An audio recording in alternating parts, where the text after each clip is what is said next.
Okay, time to tackle the final method of creating a pocket price band in Microsoft Excel, and that's going to be using the Data Analysis ToolPak.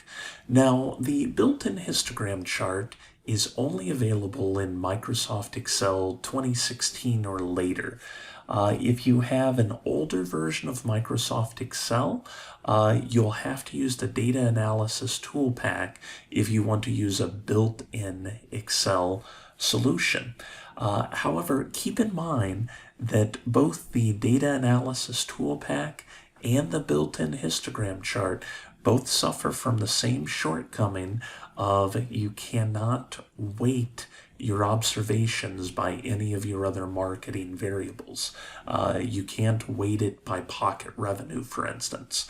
So you're essentially going to be looking and finding out what the frequency is for each of the transactions within your given gross margin bins. But keep in mind that it is a count of the transactions. It doesn't show you how much revenue is actually being affected within that given bin. So just be sure that you are keeping an eye on what it is you're measuring. So for the Data Analysis ToolPak, you will have to make sure that your Data Analysis ToolPak is activated before going through this procedure. But once you do have it active, all you have to do to begin is go to the Data tab, and then all the way over here to the far right, there's an Analyze, and you want the Data Analysis option. And then of all the analysis tools you have available, you'll want to select the histogram, of course, and we'll hit OK. And then you just have to punch in all of your inputs. So here we'll just do all this from scratch. So for the input range, that is going to be where all of your gross profit margins are. So right here in column C, you don't need to include the header in it, so just the actual data, and I'll use Control-Shift down to just select everything in that column, hit Enter, and then we can select the bin range. Okay, the bin range, let's see, I did not put that on here yet. Let's see if, okay, well, I tell you what, I am just going to use the same bins from up here creating our first chart. So basically I just want 10 percentage point bins beginning at 0%. So we'll just select that, hit Enter, and you have to let the tool know exactly where you want your output to be, because you're actually going to get a frequency table that comes out as well. So you just have to say where on your sheet you want that. So I'll just put it right underneath my Data Analysis ToolPak label I put here. We'll just hit Enter. And then finally, I do want to make sure that this chart output is selected. That way the chart will automatically be created. So I'll just hit OK. And there comes my frequency. There we are. Okay, I must have started creating the histogram up a little high, because you can see my chart flew up here. So I'm just gonna bring that back down. It's more in line here.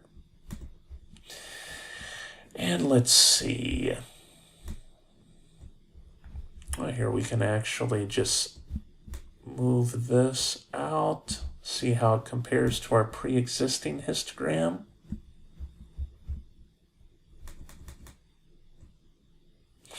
You can see it looks very, very similar to the histogram that was created using the Excel 2016 built-in chart. Really, the only differences I see here are that I mean, you could add in grid lines.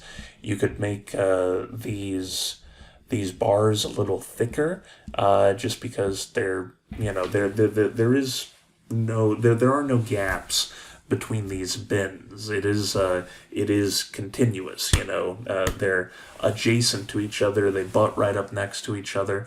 A single number is either going to be in one bin or the other. So I would usually want to take out these gaps like that, which you can do just by right-clicking, Format Data Series, and we'll just take out the gap entirely. Gap width 0. Okay, and I would also want to add a border. We'll do a solid line, make it a nice bright white so that you have that contrast.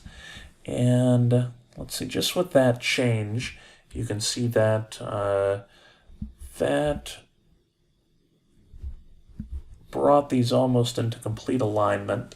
I see one thing that is happening here is just, okay, well, I can remove that frequency here on the legend because it is actually already present over here on the axis. So just remove that, get a little more space, and just because of the way the chart is created, it has this extra more like an overflow bin up here, which we don't actually need, but you can see otherwise the shape of it is exactly the same as the built-in tool.